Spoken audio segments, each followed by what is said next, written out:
15 ਅਗਸਤ ਸੰਨ 2019 Gurpreet Singh Punjabi radio USA ਤੇ update Canada ਲੈ ਕੇ ਹਾਜ਼ਰ ਹੈ। ਪੇਸ਼ ਨੇ ਹੁਣ ਤੱਕ ਦੀਆਂ ਖਾਸ ਖਬਰਾਂ। SNC ਲਾਵਲਿਨ ਘੁਟਾਲੇ ਸੰਬੰਧੀ ਸਦਾਚਾਰੀ ਨਿਯਮਾਂ ਬਾਰੇ ਕਮਿਸ਼ਨਰ ਦੀ ਰਿਪੋਰਟ ਜਾਰੀ। ਟਰੂਡੋ ਦੀ ਪ੍ਰਸਿੱਧੀ ਨੂੰ ਲੱਗਾ ਖੋਰਾ।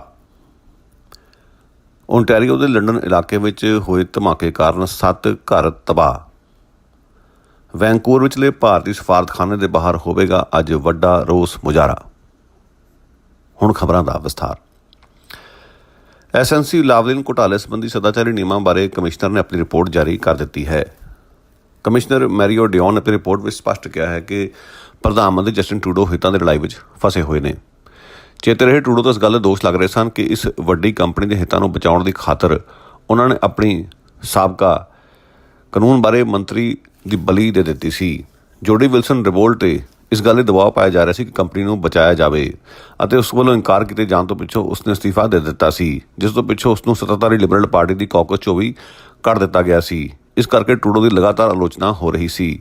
ਪਰੰਤੂ ਹੁਣ ਸਦਾਚਾਰੀ ਨਿਯਮਾਂ ਬਾਰੇ ਕਮਿਸ਼ਨਰ ਦੀ ਰਿਪੋਰਟ ਨੇ ਉਸ ਗੱਲ ਨੂੰ ਸਾਬਿਤ ਕਰ ਦਿੱਤਾ ਹੈ, ਜਿਸ ਤੋਂ ਪਿੱਛੋਂ ਟਰੂਡੋ ਦੀ ਪ੍ਰਸਿੱਧੀ ਨੂੰ ਖੋਰਾ ਲੱਗਣਾ ਸ਼ੁਰੂ ਹੋ ਚੁੱਕਿਆ ਹੈ।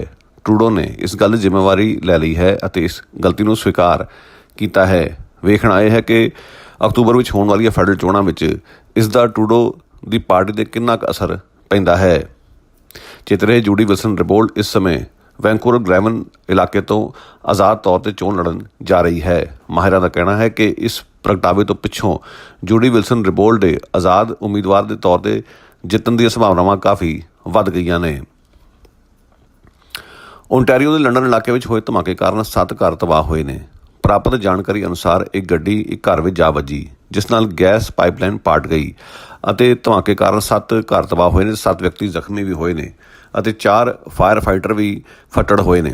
ਇਸ ਮਾਮਲੇ 'ਚ ਇੱਕ ਔਰਤ ਨੂੰ ਗ੍ਰਿਫਤਾਰ ਕੀਤਾ ਗਿਆ ਹੈ। ਅਧਿਕਾਰੀਆਂ ਦਾ ਕਹਿਣਾ ਹੈ ਕਿ ਉਸਨੇ ਸ਼ਰਾਬ ਪੀਤੀ ਹੋਈ ਸੀ ਅਤੇ ਉਸ ਦੀ ਅਣਗਹਿਲੀ ਕਾਰਨ ਇਹ ਹਾਦਸਾ ਹੋਇਆ ਸੀ, ਜਿਸ ਕਰਕੇ ਉਸਨੂੰ ਚਾਰਜ ਕਰ ਲਿਆ ਗਿਆ ਹੈ। ਉੱਧਰ ਬਰੈਂਪਟਨ ਦੇ ਵਿੱਚ ਹੋਏ ਧਮਾਕੇ ਦੇ ਸੰਬੰਧ ਵਿੱਚ ਹੋਈ ਜਾਂਚ ਤੋਂ ਪਿੱਛੋਂ ਸਿੱਟਾ ਕੱਢਿਆ ਗਿਆ ਹੈ ਕਿ ਘਰ ਵਿੱਚ ਸ਼ਰਾਬ ਦੀ ਭੱਠੀ ਲਾਈ ਹੋਈ ਸੀ। ਚੇਤੇ ਰਹੇ ਮੰਗਲਵਾਰ ਨੂੰ ਬਰੈਂਪਟਨ ਇਲਾਕੇ ਵਿੱਚ ਇੱਕ ਘਰ ਵਿੱਚ ਹੋਏ ਧਮਾਕੇ ਕਾਰਨ 4 ਵਿਅਕਤੀ ਜ਼ਖਮੀ ਹੋਏ ਸਨ, ਜਿਨ੍ਹਾਂ ਵਿੱਚ ਇੱਕ ਛੋਟੀ ਬੱਚੀ ਵੀ ਸ਼ਾਮਲ ਸੀ। ਇਸ ਮਾਮਲੇ 'ਚ 57 ਸਾਲਾ ਇੱਕ ਵਿਅਕਤੀ ਨੂੰ ਗ੍ਰਿਫਤਾਰ ਕੀਤਾ ਗਿਆ ਹੈ। ਪੁਲਿਸ ਦਾ ਕਹਿਣਾ ਹੈ ਕਿ ਇਸ ਘਰ ਵਿੱਚ ਸ਼ਰਾਬ ਦੀ ਭੱਠੀ ਲਾਈ ਹੋਈ ਸੀ ਅਤੇ ਧਮਾਕਾ ਉਸੇ ਕਾਰਨ ਹੋਇਆ ਸੀ। ਅੱਜ ਵੈਨਕੂਵਰ ਵਿਚਲੇ ਭਾਰਤੀ ਸਫਾਰਤਖਾਨੇ ਦੇ ਬਾਹਰ ਵੱਡਾ ਰੋਸ ਮੁਜ਼ਾਹਰਾ ਹੋਣ ਜਾ ਰਿਹਾ ਹੈ।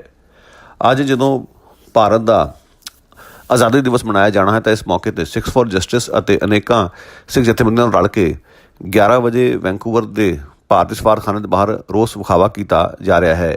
ਚੇਤੇ ਰਹੇ ਭਾਰਤ ਸਰਕਾਰ ਨੇ ਪਿੱਛੇ ਜੇ ਸਿੱਖਸ ਫਾਰ ਜਸਟਿਸ 'ਤੇ ਪਾਬੰਦੀ ਲਾ ਦਿੱਤੀ ਸੀ, ਜਿਸ ਕਰਕੇ ਸਿੱਖ ਭਾਈਚਾਰੇ ਵਿੱਚ ਭਾਰੀ ਰੋਸ ਹੈ ਅਤੇ ਆਪਣਾ ਰੋਸ ਜ਼ਾਹਰ ਕਰਨ ਦੀ ਖਾਤਰ ਉਹਨਾਂ ਨੇ ਰਲ ਕੇ ਆਜ਼ਾਦੀ ਦਿਵਸ ਦੇ ਮੌਕੇ 'ਤੇ ਰੈਲੀ ਕੱਢਣ ਦਾ ਫੈਸਲਾ ਲੈ ਲਿਆ ਹੈ ਅਤੇ ਇਸ ਰੈਲੀ ਦੇ ਵਿੱਚ ਕਸ਼ਮੀਰ ਦੇ ਮਸਲੇ 'ਤੇ ਵੀ ਗੱਲਬਾਤ ਹੋਵੇਗੀ। ਚੇਤੇ ਰਹੇ ਭਾਰਤੀ ਕਸ਼ਮੀਰ ਵਿੱਚ ਹਾਲ ਵਿੱਚ ਸਰਕਾਰ ਨੇ ਕਸ਼ਮੀਰ ਨੂੰ ਮਿਲੇ ਵੱਧ ਅਧਿਕਾਰ ਖੋਹ ਲਏ ਨੇ ਅਤੇ ਧਾਰਾ 370 ਤੋੜ ਦਿੱਤੀ ਹੈ, ਜਿਸ ਕਾਰਨ ਕਸ਼ਮੀਰੀਆਂ ਵਿੱਚ ਭਾਰੀ ਗੁੱਸਾ ਹੈ। ਕਸ਼ਮੀਰੀਆਂ ਵੱਲੋਂ ਵੀ ਅੱਜ ਸ਼ਾਮ ਨੂੰ 5 ਵਜੇ ਸਫਾਰਤਖਾਨੇ ਦੇ ਬਾਹਰ ਵੱਡਾ ਇਕੱਠ ਕੀਤਾ ਜਾ ਰਿਹਾ ਹੈ, ਜਾਣੀ ਕਿ ਸਿੱਖ ਅਤੇ ਕਸ਼ਮੀਰੀ ਭਾਈਚਾਰੇ ਦੇ ਲੋਕਾਂ ਵੱਲੋਂ ਲਗਾਤਾਰ 2 ਵਾਰ ਅੱਜ ਸਫਾਰਤਖਾਨੇ ਦੇ ਬਾਹਰ ਰੈਲੀਆਂ ਕੱਢੀਆਂ ਜਾ ਰਹੀਆਂ ਨੇ ਅਤੇ ਇਸ ਦੇ ਲਈ ਲਾਮਬੰਦੀ ਲਗਾਤਾਰ ਜਾਰੀ ਹੈ। ਟੋਰਾਂਟੋ ਦੇ ਵਿੱਚ ਲੌਰਾ ਬੌਬਕੌਕ ਦੀ ਪਰਿਵਾਰ ਨੂੰ ਕਾਫੀ ਤੰਗੀਆਂ ਝੇਲਣੀਆਂ ਪੈ ਰਹੀਆਂ ਨੇ। ਲੌਰਾ ਬੌਬਕੌਕ ਨੂੰ 2017 ਵਿੱਚ ਕਤਲ ਕੀਤਾ ਗਿਆ ਸੀ। ਇਸ ਮਾਮਲੇ ਵਿੱਚ 2 ਵਿਅਕਤੀਆਂ ਨੂੰ ਦੋਸ਼ੀ ਕਰਾਰ ਦਿੱਤਾ ਗਿਆ ਸੀ। ਉਹਨਾਂ ਦੇ ਖਿਲਾਫ ਫਰਜ਼ੀ ਦੀ ਕਤਲ ਦੇ ਮਾਮਲੇ ਦਰਜ ਕੀਤੇ ਗਏ ਸਨ ਅਤੇ ਉਹਨਾਂ ਨੂੰ ਅਦਾਲਤ ਨੇ ਦੋਸ਼ੀ ਪਾਇਆ ਸੀ। ਪਰੰਤੂ ਲੌਰਾ ਬੌਬਕੌਕ ਦੀ ਲਾਸ਼ ਨਹੀਂ ਸੀ ਲੱਭੀ, ਪਰੰਤੂ ਜਾਂਚ ਵਿੱਚ ਸਿੱਟਾ ਕੱਢਿਆ ਗਿਆ ਸੀ ਕਿ ਉਸਨੂੰ ਕਤਲ ਕੀਤਾ ਗਿਆ ਸੀ ਅਤੇ ਉਸ ਦਾ ਪਰਿਵਾਰ ਹੁਣ ਇਸ ਸਮੇਂ ਉਸ ਦਾ ਡੈਥ ਸਰਟੀਫਿਕੇਟ ਲੈਣ ਲਈ ਥਾਂ ਧੱਕੇ ਖਾ ਰਿਹਾ ਹੈ। ਉਸ ਦੇ ਪਰਿਵਾਰ ਨੇ ਕੋਰੋਨਰ ਮਹਿਕਮੇ ਨੂੰ ਪਹੁੰਚ ਕੀਤੀ ਸੀ ਤਾਂ ਜੋ ਉਹਨਾਂ ਦੀ ਬੇਟੀ ਦੀ ਮੌਤ ਦਾ ਸਰਟੀਫਿਕੇਟ ਜਾਰੀ ਕੀਤਾ ਜਾਵੇ, ਪਰੰਤੂ ਅਧਿਕਾਰੀਆਂ ਨੇ ਸਾਫ਼ ਕਹਿ ਦਿੱਤਾ ਕਿ ਉਹ ਸਿੱਧ ਕਰਨ ਕਿ ਉਹਨਾਂ ਦੀ ਬੇਟੀ ਮਰ ਚੁੱਕੀ ਹੈ ਅਤੇ ਇਸ ਦੇ ਲਈ ਉਹਨਾਂ ਨੂੰ ਧੱਕੇ ਖਾਣੇ ਪੈ ਰਹੇ ਨੇ। ਇਸ ਸਮੇਂ ਐਲਬਰਟਾ ਦੇ ਵਿੱਚ ਘੱਟੋ ਘੱਟ 21 ਐਲਕ ਹਿਰਨਾਂ ਦੇ ਮੀਟ ਨੂੰ ਲੈ ਕੇ ਡਾਕਟਰਾਂ ਨੇ ਚੇਤਾਵਨੀ ਜਾਰੀ ਕਰ ਦਿੱਤੀ ਹੈ। ਇਹ 21 ਐਲਕ ਹਿਰਨ ਕਿਸੇ ਬਿਮਾਰੀ ਨਾਲ ਪ੍ਰਭਾਵਿਤ ਸਨ ਅਤੇ ਇਹਨਾਂ ਦਾ ਮੀਟ ਉਤਪਾਦਕਾਂ ਦੀ ਅਣਗਹਿਲੀ ਕਾਰਨ ਮਾਰਕੀਟ ਤੱਕ ਪਹੁੰਚ ਚੁੱਕਿਆ ਹੈ। ਡਾਕਟਰਾਂ ਨੇ ਤਾੜਨਾ ਕੀਤੀ ਹੈ ਕਿ ਇਸ ਮੀਟ ਨੂੰ ਖਾਣ ਨਾਲ ਲੋਕ ਬਿਮਾਰ ਪੈ ਸਕਦੇ ਨੇ। ਡਾਕਟਰਾਂ ਨੇ ਇਸ ਸੰਬੰਧ ਵਿੱਚ ਤਾੜਨਾ ਜਾਰੀ ਕਰ ਦਿੱਤੀ ਹੈ ਅਤੇ ਫੂਡ ਮਹਿਕਮੇ ਨੂੰ ਚੇਤਾਵਨੀ ਦਿੱਤੀ ਗਈ ਹੈ ਕਿ ਇਸ ਮੀਟ ਦੀ ਭਾਲ ਕਰਕੇ ਇਸ ਨੂੰ ਮਾਰਕੀਟ ਤੋਂ ਬਾਹਰ ਕੱਢਿਆ ਜਾਵੇ ਜਾਂ ਫਿਰ ਐਲਕ ਹਿਰਨ ਦੇ ਮੀਟ 'ਤੇ ਹਾਲ ਦੀ ਕੜੀ ਪਾਬੰਦੀ ਲਾ ਦਿੱਤੀ ਜਾਵੇ ਤਾਂ ਜੋ ਲੋਕ ਇਸ ਨੂੰ ਖਾਣ ਤੋਂ ਬਚਣ ਅਤੇ ਬਿਮਾਰੀ ਤੋਂ ਲੋਕਾਂ ਨੂੰ ਬਚਾਇਆ ਜਾ ਸਕੇ। Vancouver the university of British Columbia ਦੀ ਸਾਬਕਾ ਵਿਦਿਆਰਥਣ ਵੱਲੋਂ ਅਜੇ ਵੀ ਸਾਊਦੀ ਅਰਬ ਦੇ ਵਿੱਚ ਔਰਤਾਂ ਨੂੰ ਬਰਾਬਰਤਾ ਦਿਵਾਉਣ ਲਈ ਜਦੋਜਹਿਦ ਜਾਰੀ ਹੈ। ਲੌਜੀਆਨ ਅਲਾਹੋਲ ਇਸ ਸਮੇਂ ਜੇਲ੍ਹ ਵਿੱਚ ਹੈ।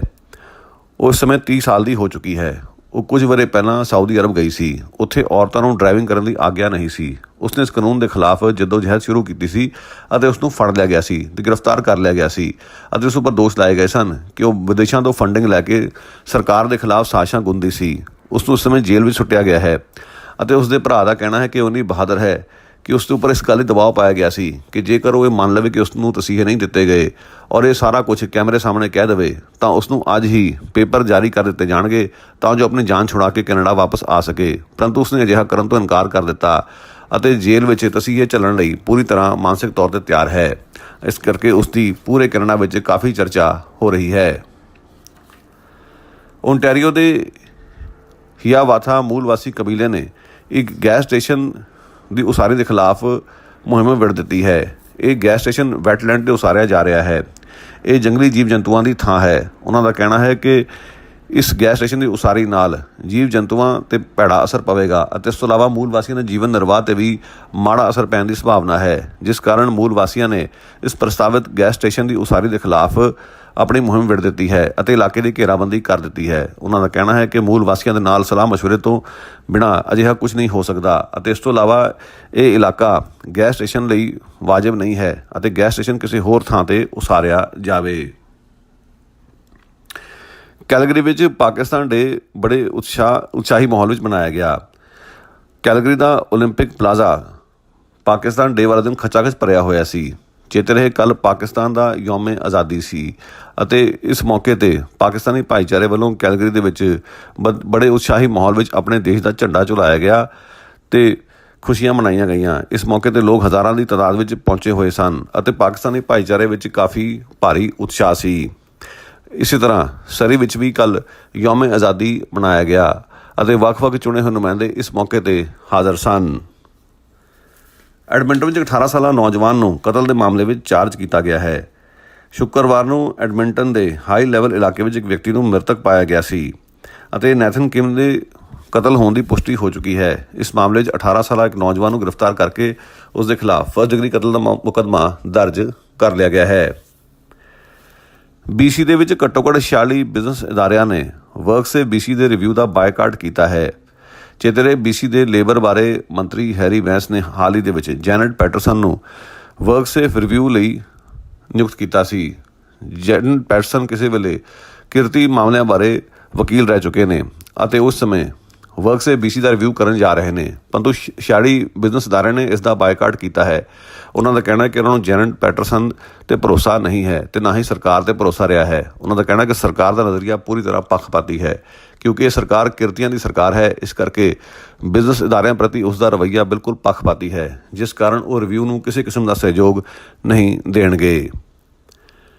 ਮੈਂਗ ਵੌਂਜ਼ੋ ਦੇ ਮਾਮਲੇ ਨੂੰ ਲੈ ਕੇ ਚੀਨ ਵੱਲੋਂ ਕੈਨੇਡਾ ਵਿੱਚ ਆਉਣ ਵਾਲਿਆਂ ਦੀ ਗਿਣਤੀ ਘਟੀ ਹੈ। ਚੇਤੇ ਰਹੇ ਮੈਂਗ ਵੌਂਜ਼ੋ ਨੂੰ ਅਮਰੀਕਾ ਦੇ ਇਸ਼ਾਰਿਆਂ 'ਤੇ ਕੈਨੇਡਾ ਦੇ ਵਿੱਚ ਗ੍ਰਿਫਤਾਰ ਕੀਤਾ ਗਿਆ ਸੀ। ਇੱਕ ਵੱਡੀ ਤਕਨੀਕੀ ਕੰਪਨੀ ਦੀ CFO ਹੈ ਅਤੇ ਉਸ ਨੂੰ ਗ੍ਰਿਫਤਾਰ ਕੀਤੇ ਜਾਣ ਤੋਂ ਪਿੱਛੋਂ ਚੀਨ ਅਤੇ ਕੈਨੇਡਾ ਦੇ ਵਿਚਕਾਰ ਤਣਾਅ ਪੈਦਾ ਹੋ ਗਿਆ ਸੀ, ਜਿਸ ਦੇ ਮੱਦੇਨਜ਼ਰ ਹੁਣ ਚੀਨ ਤੋਂ ਕੈਨੇਡਾ ਪ੍ਰਵਾਸ ਲੈਣ ਵਾਲਿਆਂ ਦੀ ਗਿਣਤੀ ਵੀ ਘਟੀ ਹੈ। 2015 ਤੋਂ ਬਾਅਦ ਇਹ ਪਹਿਲੀ ਵਾਰ ਹੈ ਜਦੋਂ ਚੀਨ ਵੱਲੋਂ ਕੈਨੇਡਾ ਆਉਣ ਵਾਲੇ ਪ੍ਰਵਾਸੀਆਂ ਦੀਆਂ ਐਪਲੀਕੇਸ਼ਨਾਂ ਵਿੱਚ ਵੱਡੀ ਗਿਰਾਵਟ ਵੇਖੀ ਗਈ ਹੈ। ਅਤੇ ਅੰਤ ਵਿੱਚ ਤਬਸਰਾ। ਅੱਜ ਭਾਰਤ ਵਿੱਚ ਘੱਟ ਗਿਣਤੀਆਂ 'ਤੇ ਦਿਨੋਂ ਦਿਨ ਵੱਧ ਰਹੇ ਹਮਲਿਆਂ ਅਤੇ ਜਮਹੂਰੀਅਤ 'ਤੇ ਮਾਰੇ ਜਾ ਰਹੇ ਛਾਪਿਆਂ ਕਾਰਨ ਵੈਨਕੂਵਰ ਵਿੱਚ ਭਾਰਤੀ ਸਫਾਰਤਖਾਨੇ ਦੇ ਬਾਹਰ ਵੱਡਾ ਰੋਸ ਵਿਖਾਵਾ ਹੋਣ ਜਾ ਰਿਹਾ ਹੈ। ਸਿੱਖ ਅਤੇ ਕਸ਼ਮੀਰੀ ਜਥੇਬੰਦੀਆਂ ਵੱਲੋਂ 2 ਵੱਖ-ਵੱਖ ਮੁਜ਼ਾਹਰੇ ਕੱਢੇ ਜਾ ਰਹੇ ਨੇ। ਵੇਖਣਾ ਇਹ ਹੈ ਕਿ ਇਸ ਸਮੇਂ ਕੈਨੇਡੀਅਨ ਸਿਆਸਤਦਾਨ ਇਸ ਵਿੱਚ ਕਿੰਨੀ ਦਿਲਚਸਪੀ ਲੈਂਦੇ ਨੇ ਅਤੇ ਖਾਸ ਤੌਰ 'ਤੇ ਦੇਸੀ ਸਿਆਸਤਦਾਨਾਂ ਦੀ ਚੁੱਪ ਵੀ ਕਾਫੀ ਰੜਕ ਰਹੀ ਹੈ। ਉਹਨਾਂ ਵੱਲੋਂ ਮੁੱਖ ਤੌਰ 'ਤੇ ਭਾਰਤੀ ਸਫੀਰਾਂ ਨਾਲ ਹੀ ਗਣਤੁੱਪ ਕੀਤੀ ਜਾਂਦੀ ਹੈ ਅਤੇ ਸੰਬੰਧ ਸੁਖਾਵੇਂ ਬਣਾਏ ਜਾ ਰਹੇ ਨੇ, ਪਰੰਤੂ ਭਾਰਤ ਵਿੱਚ ਕੀ ਕੁਝ ਹੋ ਰਿਹਾ ਹੈ ਇਸ ਨੂੰ ਲੈ ਕੇ ਉਹਨਾਂ ਵੱਲੋਂ ਚੁੱਪੀ ਲਗਾਤਾਰ ਜਾਰੀ ਹੈ। ਵੇਖਣਾ ਇਹ ਹੈ ਕਿ ਇਹਨਾਂ ਰੋਸ ਵਿਖਾਵਿਆਂ ਤੋਂ ਪਿੱਛੋਂ ਇਹ ਚੁੱਪੀ ਟੁੱਟਦੀ ਹੈ ਜਾਂ ਨਹੀਂ। ਫਿਲਹਾਲ ਜਿਹੜੇ ਵੀ ਲੋਕ ਇਹਨਾਂ ਮੁਜ਼ਾਹਰਿਆਂ ਵਿੱਚ ਸ਼ਾਮਲ ਹੋਣਗੇ ਉਹਨਾਂ ਨੂੰ ਕਈ ਤਰ੍ਹਾਂ ਦੀਆਂ ਚੁਣੌਤੀਆਂ ਦਾ ਸਾਹਮਣਾ ਵੀ ਕਰਨਾ ਪੈ ਸਕਦਾ ਹੈ, ਕਿਉਂਕਿ 15 ਅਗਸਤ ਕੌਮੀ ਦਿਨ ਹੈ। ਹੋ ਸਕਦਾ ਹੈ ਕਿ ਕੈਨੇਡਾ ਵਿੱਚ ਦੇ ਭਾਰਤੀ ਸਫੀਰ ਇਹਨਾਂ ਲੋਕਾਂ ਦੇ ਨਾਂ ਕਾਲੀਆਂ ਸੂਚੀਆਂ ਵਿੱਚ ਵੀ ਪਾਉਣ ਅਤੇ ਇਸ ਧਮਕੀ ਤੋਂ ਬਚਣ ਦੀ ਖਾਤਰ ਕਈ ਪਾਸਾ ਵੀ ਵੱਟਣ ਦੀ ਕੋਸ਼ਿਸ਼ ਕਰਨਗੇ। ਪਰੰਤੂ ਜਿਹੜੇ ਵੀ ਲੋਕ ਬਹਾਦਰੀ ਨਾਲ ਉੱਥੇ ਜਾਣਗੇ ਉਹਨਾਂ ਦੀ ਇਹ ਜ਼ਿੰਮੇਵਾਰੀ ਬਣਦੀ ਹੈ ਕਿ ਵੱਧ ਚੜ੍ਹ ਕੇ ਲਾਮਬੰਦ ਹੋਣ, ਤਾਂ ਜੋ ਇੱਥੋਂ ਦੇ ਕੈਨੇਡੀਅਨ ਸਿਆਸਤਦਾਨਾਂ 'ਤੇ ਵੀ ਦਬਾਅ ਪਾਇਆ ਜਾ ਸਕੇ ਅਤੇ ਉਹਨਾਂ ਨੂੰ ਭਾਰਤ ਬਾਰੇ ਚੁੱਪੀ ਤੋੜਨ ਲਈ ਮਜਬੂਰ ਕੀਤਾ ਜਾਵੇ। ਵੇਖਣਾ ਇਹ ਹੈ ਕਿ ਇੱਥੋਂ ਦੇ ਸਿਆਸਤਦਾਨ ਅਕਸਰ ਚੀਨ ਅਤੇ ਰੂਸ ਵੱਲੋਂ ਕੈਨੇਡੀਅਨ ਮਾਮਲੇ ਵਿੱਚ ਕੀਤੀ ਜਾਂਦੀ ਮੁਦਾਖਲਤ ਬਾਰੇ ਖੁੱਲ੍ਹ ਕੇ ਬੋਲਦੇ ਨੇ, ਪਰੰਤੂ ਭਾਰਤ ਵੱਲੋਂ ਲਗਾਤਾਰ ਹੋ ਰਹੀ ਮੁਦਾਖਲਤ ਬਾਰੇ ਉਹਨਾਂ ਦੀ ਮੁਕੰਮਲ ਚੁੱਪੀ ਹੈ। ਦੇਸੀ ਸਿਆਸਤਦਾਨਾਂ ਬਾਰੇ ਇਸ ਤਰ੍ਹਾਂ ਦੇ ਸਵਾਲ ਉੱਠ ਰਹੇ ਨੇ ਕਿ ਉਹਨਾਂ ਦੇ ਭਾਰਤ ਨਾਲ ਹਿੱਤ ਬੱਝੇ ਹੋਏ ਨੇ, ਖਾਸ ਤੌਰ 'ਤੇ ਪੰਜਾਬ ਅਤੇ ਦੇਸ਼ ਦੇ ਹੋਰਨਾਂ ਹਿੱਸਿਆਂ ਵਿੱਚ ਜ਼ਮੀਨ ਜਾਇਦਾਦਾਂ ਹੋਣ ਕਰਕੇ ਉਹਨਾਂ ਵੱਲੋਂ ਭਾਰਤੀ ਸਫੀਰਾਂ ਨਾਲ ਲਿਹਾਜ਼ ਪਾਲਿਆ ਜਾਂਦਾ ਹੈ ਅਤੇ ਇਸ ਚੁੱਪੀ ਨੂੰ ਤੋੜਨ ਲਈ ਲੋਕਾਂ ਦਾ ਆਪਣੇ ਤੌਰ 'ਤੇ ਲਾਮਬੰਦ ਹੋਣਾ ਲਾਜ਼ਮੀ ਹੋ ਗਿਆ ਹੈ। ਇਹ ਸਨ ਅੱਜ ਦੀਆਂ ਅਪਡੇਟਸ। ਗੁਰਪ੍ਰੀਤ ਨੂੰ ਦਿਓ ਇਜਾਜ਼ਤ। ਧੰਨਵਾਦ। Have a nice day.